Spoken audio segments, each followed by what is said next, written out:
On this episode of the Inside Athletic Training Podcast, we're joined by Kevin Pillifant, minor league medical coordinator for the Chicago White Sox.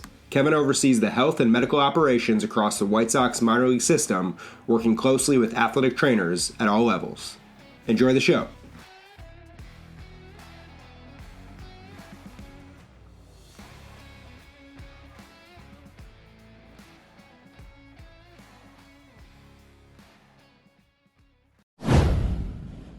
Kevin, welcome to the Inside Athletic Training Podcast. Very excited to have you on for episode 116.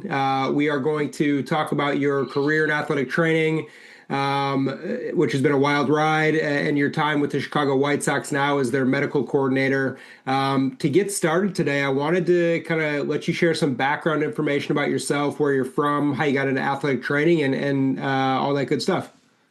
Yeah, great. Thanks, Sam, and I appreciate being involved in this. This is great. The podcasts are always a nice treat. Get a little inside action on the guys in the field. But I grew up in Sarasota, Florida, baseball town.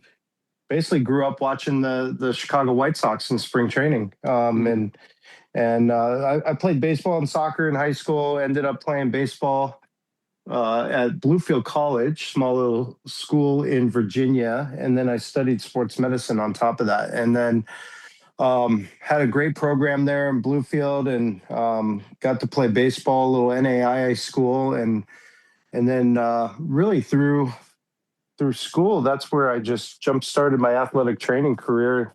Played 4 years. And then after went to grad school at San Jose State out in California. And then after my first year of grad school, I started with the White Sox in rookie ball back in 1999, I believe. So, and then, through that, I worked for about 15 years in the minor leagues with the White Sox as an athletic trainer. Often I was a strength coach as well. And then I picked up the U.S. Paralympic ski team in the winters during some of that time. So I spent about 5 winters with our Paralympic ski team and traveled the world with them. And that was a phenomenal experience. And then eventually found myself at the Stebbin Clinic in Vail, Colorado. And I got really lucky and super fortunate to be able to work with Dr. Stedman, probably his last 2 years of his career, which was just a treat to be able to work with him. Such a skilled surgeon, better human being, and that was pretty awesome. And then after that, I got back into baseball. Worked with the San Diego Padres a couple years there in the big leagues, which was pretty awesome. Working with that crew and Rogues over there, and then COVID happened and bunch of guys got let go, and found myself in Florida and got picked up with the PGA Tour. Cruised around with them for 3 years, and then brings us to present moment when James Kruk gave me a call around Thanksgiving a year ago. Wanted to see what my interest would be to be the minor league medical coordinator, and kind of jumped on that, and feels like a little homecoming here with this org. So. Yeah, absolutely. Obviously, you mentioned you spent time early on with the White Sox. So cool to kind of see that come full circle today. Well, Kevin, I know you mentioned a ton of interesting stops throughout your athletic training career. Let's start with the U.S. ski and snowboard. Talk about that version of an athletic trainer and what you see, and just the risk there in comparison to baseball. Was that something where, a lot more is going on? It's a more stressful job. What were your feelings on that compared to your time early on with the White Sox?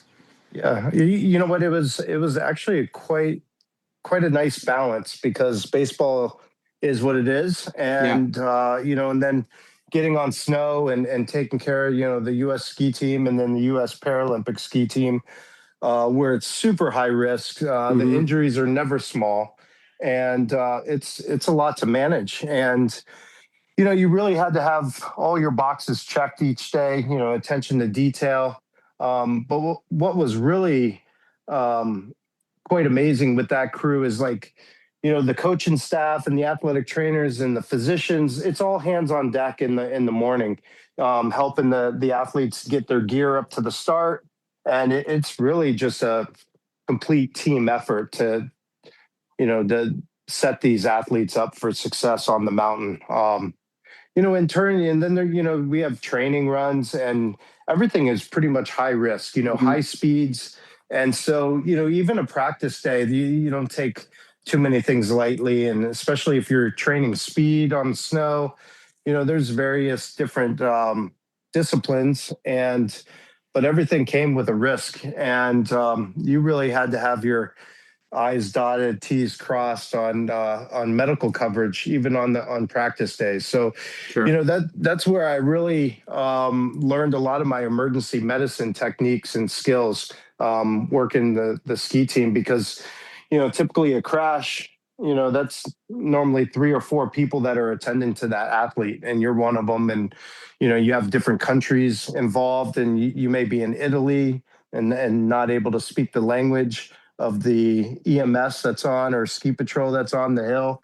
So yeah, a lot of different little factors that come into place, and but super rewarding, and that's I learned a lot in that demographic. Yeah, and Kevin, you also, like I said at the beginning, so many interesting experiences. Also spent time as a athletic trainer, concussion spotter with the NFL. That has become very newsworthy, I would say, with so much information about concussions. Talk about that job and I guess what went into it day to day, what you would look out for, and kind of how that aspect of sports has developed in recent years. Yeah, I think um, first part is I think the NFL has really done a significant and really great job managing these concussions and head and neck injuries in the Yeah. NFL, and that's where the concussion spotters came into play, and yeah, really unique position. We would show up 3 hours before the game. We would have multiple meetings with the refs and both sides of head athletic trainers and the EMS, and we had a nice system in place. You sit up in the booth. We were almost on the 50-yard line in Denver, and you've got two TVs that have a dirty feed, raw feed happening. You've got the TV broadcast in case we could pick up the broadcaster maybe talking about an injury that they maybe saw, Yeah. or someone that was shaken up, and then we had monitors in front of us that we would be able to pick injuries, clip them, save them, and everything went on a flash drive that at the end of the game we delivered to each team. So we weren't just necessarily looking at head and neck injuries. We were tagging every injury that needed care or what we could see on from the booth. And yeah, it was a great job. It was fun, and but very you had to pay attention, and just again, attention to detail and being able to act in a timely manner to get the Hmm. concussion protocol, jump started. The NFL has just done a really great job with having independent physicians and specialists on the sideline, so they don't have any team influence on someone, Sure. the evaluation and being able to go back in the game, or they're out. And being a concussion spotter, that a lot of times those calls come from the booth to say, "Hey, check on 26. Look like he got his bell rung pretty good," and and then those guys end up in the blue tent, and everything then starts, and then the loops close with communication back to the booth. Either he's in or he's out, and what they're doing and the plan. So it's that was a really interesting way to use athletic training.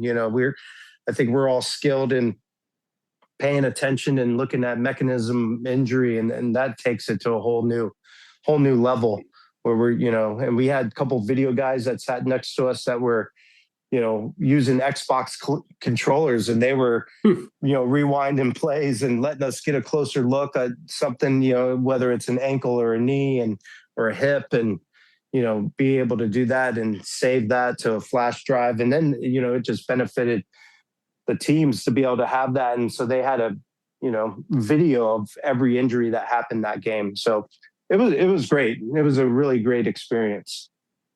Yeah, that's pretty interesting. I don't think a lot of people understand the mechanisms of who's up there, what they're doing, how qualified they are. And clearly you guys as athletic trainers with, like big league experience and stuff like that are doing it. So it's great to see the NFL take those necessary steps. Well, Kevin, another stop you made that you mentioned, which sounds like to the naked eye or just like basic listener, completely opposite of that and skiing and snowboarding, and that's working on the PGA Tour. Hmm. Talk a bit about your time there, how you broke in. We've had former PBATS members like Ben Potenziano, Adam Navala on the show who are working with the tour now and the senior tour.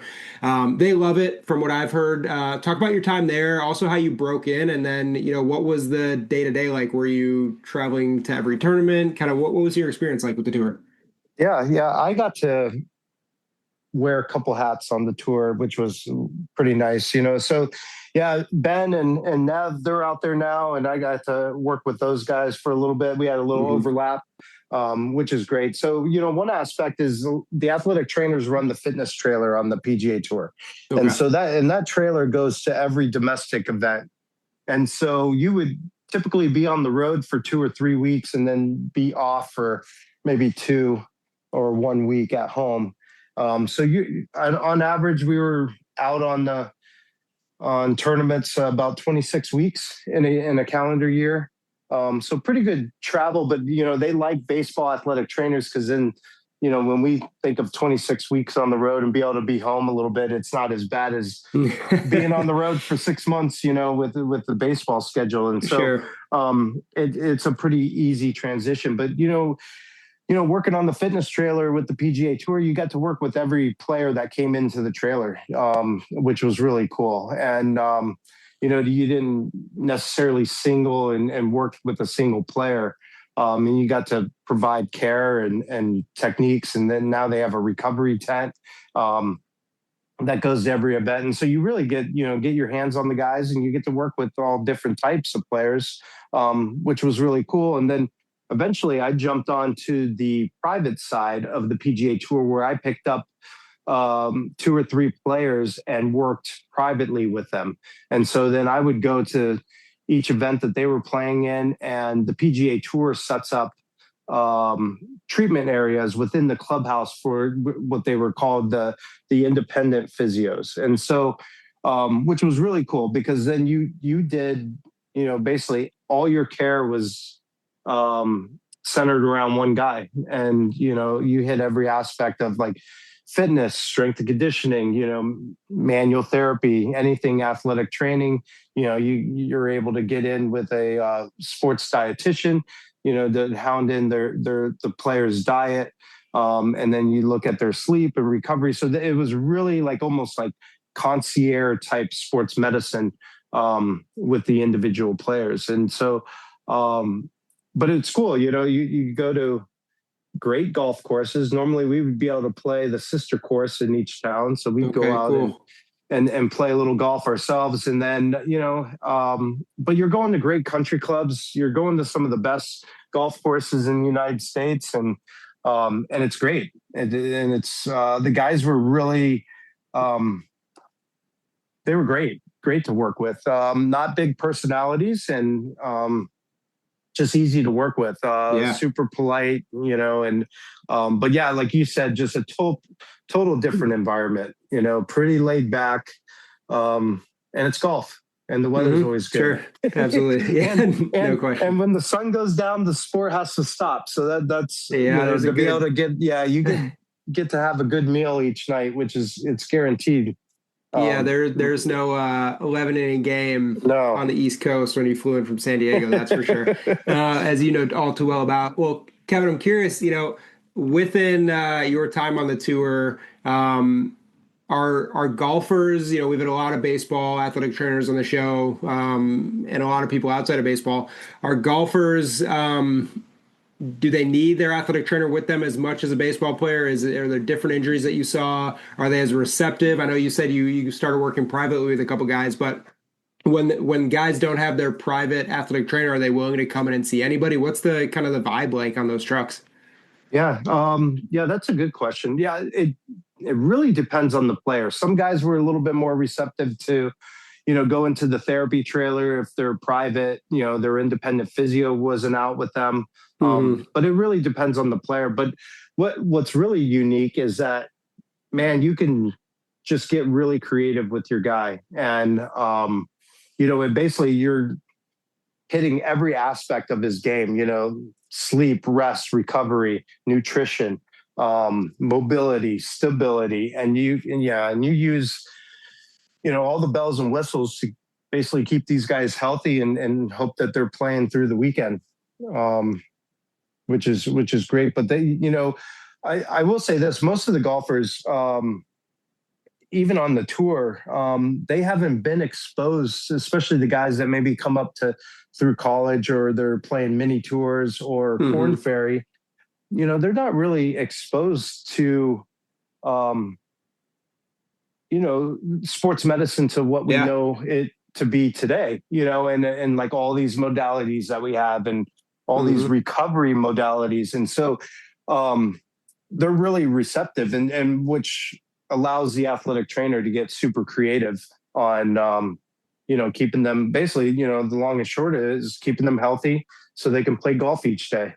That's right. Yeah. And so, it's a pretty cool setting, working with the guys, and they're willing to do anything, like just like baseball, if they're able to get, 1 more mile per hour on their swing speed, which then turns into almost 30 yards on their drive, they're going to listen to you, or they're going to do what you're asking them to do, in the weight room or during their mobility session. And so, it's great. And normally like sky's the limit with those guys. Yeah. And I got to ask, since I'm a golf fan myself, and probably a lot of our listeners out there are as well, any favorite courses, clubs, venues that you visited or got to play while you were working with the tour? Yeah, I'll say that that new course in Utah was pretty sweet. Black Desert. Yeah. Just the contrast, super green fairways with the black lava rock and then a blue sky and then red rock in the distance, like really takes the cake. Yeah. So, and then awesome. Augusta's always great. I was able to go to the Masters one year. Okay, and that was really cool. that was special. So that's awesome. No, obviously so many cool experiences there, from Olympics to PGA Tour to the NFL. You've seemingly covered all, which is really cool and very unique, I would say. I do want to kind of dive into your current role with the White Sox. You had a full circle moment back with the club after spending over a decade with them previously. Talk about the role you're in now, medical coordinator with the White Sox. You're at spring training right now. What are you doing there day to day? I know we talked offline and you're getting through physicals, but for those that don't know, you're definitely not just showing up and watching baseball. Talk about what you're dealing with at spring training right now. Yeah, that's definitely the smallest part of our day now is watching some of these inner squads and that's right. live BPs. But yeah, it's been great to be back with the Chicago White Sox. I feel like I grew up in this organization, and it's been great. What's really nice is the coaches that I had a really good relationship with before, the really good ones are now in leadership positions. So the transition for me to come back in this role was actually pretty easy. I've got a good support crew here and great relationships with other coordinators. And then even with our big league staff on the sports medicine side, James came in, I think in 2008. So I was already here for 8 or 9 years. And so we got to work together in the minor leagues back when we were taking care of extended spring training and the rehabs and, we had 2 teams down here in Arizona. So, we kind of grinded it out together. And so, come back into this role, has been pretty sweet. And my day to day, I oversee, we've got, with our assistant athletic trainers, we've got a staff of, 10, 12 athletic trainers, and then 2 PTs on the minor league side, physical therapists that I basically oversee all of the staff, and then, keep an eye on all the affiliate teams. But, I've got a good crew here of athletic trainers, which really help.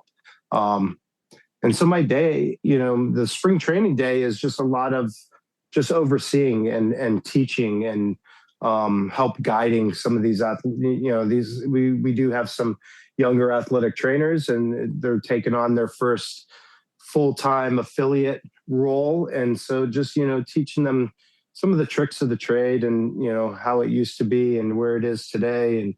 And, but yeah, a lot of overseeing. I like to get outside, like to see what's happening on the field with the guys and interact with the coaches, strength and conditioning side. So it's a pretty well-oiled machine here during spring. Mm-hmm. And you mentioned, your responsibilities as the medical coordinator, especially yourself, who so much experience, big league experience with the Padres for a couple of years. You've probably seen it all or most of it at this point. Do you enjoy that process of being kind of a mentor for those younger athletic trainers? I know from, just my experience and talking with so many PBATS members that, you show up day one as a new affiliate athletic trainer, your first team full time. It can be jarring and there can be a lot more going on than you ever imagined. Is that something you enjoy in your role, kind of mentoring those younger first time athletic trainers? Yeah, I do. Because I think, back in the day, I held every role that I possibly could, Yeah. travel secretary, clubhouse manager on the road. Sure. I was the athletic trainer, strength conditioning coach, multiple years at an affiliate. So, I love teaching them, showing them, the ropes and guiding them and teaching from experience. It's great. So during the summer, I spent a lot of time out in North Carolina. We've got 3 teams there. So we have a very fortunate situation. We've got Charlotte, Winston-Salem, and Kannapolis all within 40 minutes of each other. And so I can go out there for 2 or 3 weeks and see all 3 teams. And I love I get into the training room and work with the guys and I allow the head athletic trainer at each affiliate just to tell me what they need, where do you want me? What do you want me to do? Who do you want me to work with? So it's really cool to be able to get in there, get my hands dirty and watch the guys, develop. And, and I've got a really good crew this year where they ask questions. Hey, what would you do here? Or have you seen this before? And so it's very interactive. And I enjoy that. Yeah, no, that's great. And you obviously communicate both ways up the chain and down to the other affiliates. And one of the things I think is really cool, and you mentioned earlier on the show, is that James Kruk, head athletic trainer with the White Sox, you and him have been through a lot together, working in Arizona, the younger days, kind of grinding it out, as you mentioned. How important is that for you to have chemistry with that person at the top leading the organization who you can, easily communicate up to and kind of be yourself and be authentic when you're working with him? Oh yeah, it's the best case possible. We talk daily. We go out to dinner. That's part of my routine here in spring training. Once I get the crew situated on our side, I make it down to the big league side and talk to James, see what his day's like and how we can support each other. And it's been great. The other thing that, with our relationship, how good it is, we've implemented stuff that now, what's happening in Chicago happens all the way down through Arizona. That's awesome. And which is really good. I think we have a really unique situation here where, we just communicate well and we implement things and we carry it through all our affiliates. One for, the consistency for when players move up or move down, they're doing the same thing at every affiliate. And if they make it to the show, they're doing it in Chicago. So, and it's great. And we do a lot of stuff as a big group, a whole sports medicine staff. We just went to Chicken and Pickle over in Glendale at Westgate. And we had a great time playing pickleball with the entire, big league staff all the way down to our rookie ball athletic trainers. So it's great. I really couldn't ask for a better situation. I really feel supported, in the endeavors that we do in the minor leagues, because it is a little different than the big leagues. And but the relationships that we have and the staff that we have in Chicago just makes it pretty easy, Yeah. to get things done, and we communicate well. So it's a really good situation here. And I think you said 2000 was your first year with the White Sox, or sometime close to that year. Things probably weren't as easy. Not that not your job's easy at all, but as smooth, I should say. Your first year with the White Sox back in the day, how much different? Seeing as you come full circle, how much different is the profession in general, but the role of a coordinator compared to, what is that, about 26 years ago when you were Yeah. with the White Sox?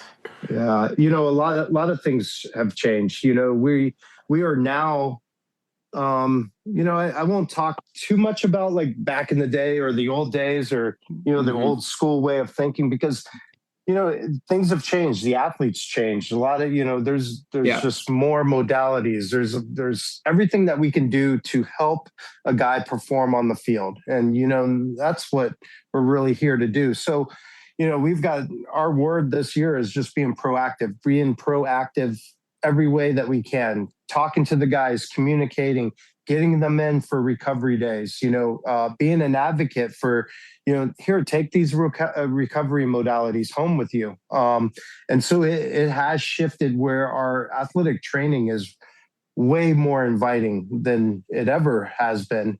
And we're almost like, going out and gathering guys to get them in to get their work done, stay on top of your shoulder stuff. And then, you know, if they have big days, then, the next ones are small. And just being an advocate for the recovery and the rest and recovery aspect of baseball, Yeah. when it's available. And so I think, yeah, a lot of stuff has shifted. And I really, you know, um, the athletic trainers that we have here in the organization, just help accomplish that each day. They're getting their hands on each baseball player, running them through their manuals and stretch and just staying on top of things. And so, yeah, it's really shifted, and I think it's at a really good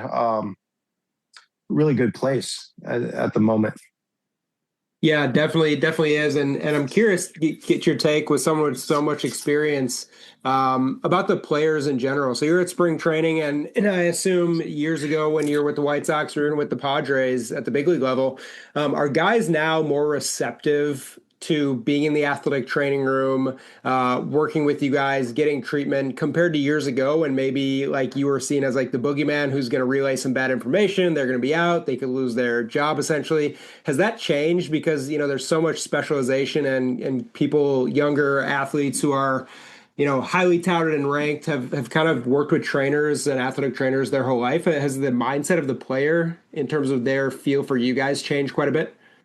Yeah, I think so. Especially here, we even give speeches and educational pieces to the guys on, like, here's what's available in the training room for you. Here's our Okay, cool. recovery modalities. But the only way we can help you is if the players communicate.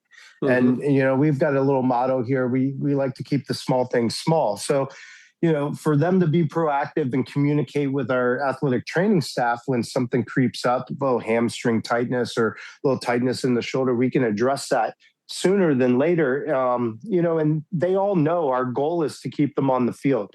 We want them to perform on the field, and we're just here to support that.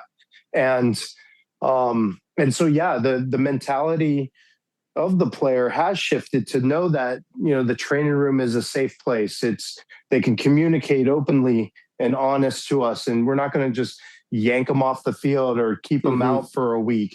We're doing everything we can to keep them on the field. And so to be able to communicate with the player and have that mindset to be able to come in and safely talk to our athletic trainers, that, hey, I'm experiencing this, and they're able to attack that with various treatments and exercises, and then keep them on the field. And so they see that, and the players talk too, and they see that we're being proactive in here. They see that we're keeping guys on the field, and we're not having a quick trigger to, keep a guy out of any baseball activities. And so, yeah, I definitely think that mindset, I see it. Our training room was slammed on, today was our first day of our entire minor league camp.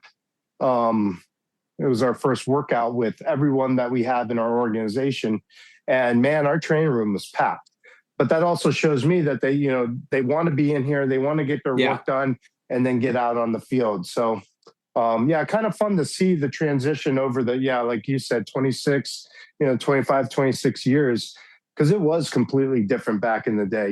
We had sayings, you don't make the club in the tub. And, people, players weren't invited into the training room at, any aspect, back in the 2000s. It wasn't looked as a fun room to be in, and now, things have definitely shifted even, for athletic trainers and the players.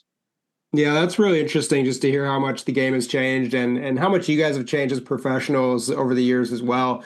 And shifting gears a bit, Kevin, I know you've worked with some awesome athletic trainers. We mentioned James and the staff right now. Mark Rogo in San Diego, one of the best guys in the game. Herm Schneider, a long time White Sox athletic trainer and, eventually Hall of Famer over there.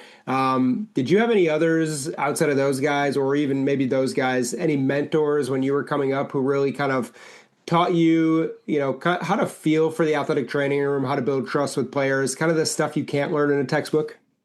Yeah. A little shout out to Kirk Brown. He goes by, his nickname was Bird Dog, and he was our program director at Bluefield College. And funny enough, Mark Vinson with the Tampa Bay Rays, he was at school with me. He played baseball with me and at Bluefield. So awesome. Two of us came out of a program of, I think there was only 5 student athletic trainers in his program. And two of us, got into pro baseball, which is that's amazing. Pretty awesome. Yeah. And, he just really, he almost scared us in some of the classes that we took because he experienced some pretty horrific and life-changing injuries to athletes that he covered. And he really just drove in like attention to detail and to be ready. It's not if something happens, it's when.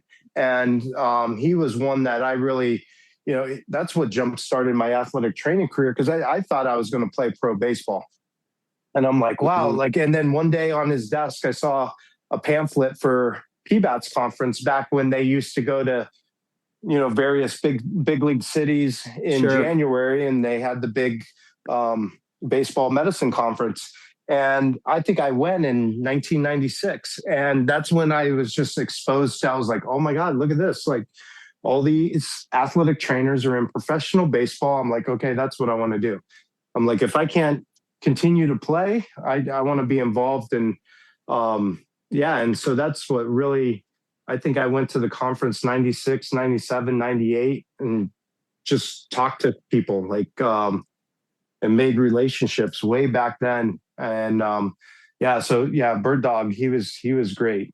He was phenomenal. That's awesome to hear that someone so early on in your life and your career, even before your career started, had such influence on you. That's really cool to hear. And kind of, Kevin, the reverse there, I'm sure you're teaching so much, you're educating, mentorship, with your wealth of experience in the game. What advice do you kind of have for maybe a student athletic trainer or even someone who is in their first, month of spring training of their life? Someone who's in that position, what advice do you give someone in that position who's, probably trying to lay in the weeds, but also trying to get noticed? A difficult situation there. Sure. I would say my biggest advice is just relationships. Build relationships with your coaches, away from the sport that you're covering, get to know each other and be a support system for just life, really. And, that's what I learned that probably with the ski team, because one day they just brought me in and they said, we think you'd be a great fit for the U.S. Paralympic ski team. And I said, wow. Well, what makes you think that? I said, I've never worked with an athlete with a disability. And they're like, yeah, we want to send you to Austria for 6 weeks with this team. And I said, okay. Again, what makes you think? And it was all about personality and relationships that I built within the ski team. And it had nothing to do with my skill set or how good I was, to run a modality, or anything athletic training related. And so that's where the light bulb went on. And it was like, wow, like they just want me to be around because they like me, and I take good care of their athletes. And it almost ends up being, athletic training is just a side note. Like, you will get promoted and you will make great strides in your career if people like you, and if they like being around you. And so that's probably my biggest advice is just, create those relationships, network, put yourself out there that way, because, just because you can dry needle or, you took a class ART doesn't mean that you're going to get promoted. It's like, it's those personalities, it's the relationships that you create within the sport, within life. Mm-hmm. Yeah, no doubt about it. I think a testament to that is just your relationship with the White Sox organization, with James Kruk, who's leading the chart there now. Who knows what position you're in without that relationship, or any of us for that matter. Super interesting and cool to hear you kind of share that statement there. Well, Kevin, to wrap up today, final question. It's been awesome learning about your career and so many cool stops, very unique to athletic training and not just in baseball. When you look back on your career someday, PGA Tour, snowboarding, skiing, Olympics, the NFL, all of it, is there some sort of impact on the profession you would have hoped to leave when you're done in the game? Yeah, I think, I would say maybe the education piece, just... educating these athletes, if I can just make a small impact on how they need to treat their bodies and take care of their bodies properly to be a professional athlete. There's a saying we have here, it's being top pro. And it's just, be top pro in everything you do. Be early, be on time, work hard, do your best. And but take good care of your body. And so I think, to be able to leave that type of legacy or impact with the athletes that I've worked with would be that, they know how to conduct themselves in a professional manner to be a pro athlete. Yeah. No, that's great. And obviously some wise words of wisdom from you over the years of experience. Well, Kevin, I really appreciate your time. I know you guys are extremely busy down there in Arizona, getting ready for the season and even a long grind through spring training upcoming here. But appreciate you, your time, your dedication to PBATs, and wish you and the guys with the White Sox nothing but the best of luck this upcoming season. Yeah, great. Thanks, Sam. I appreciate it.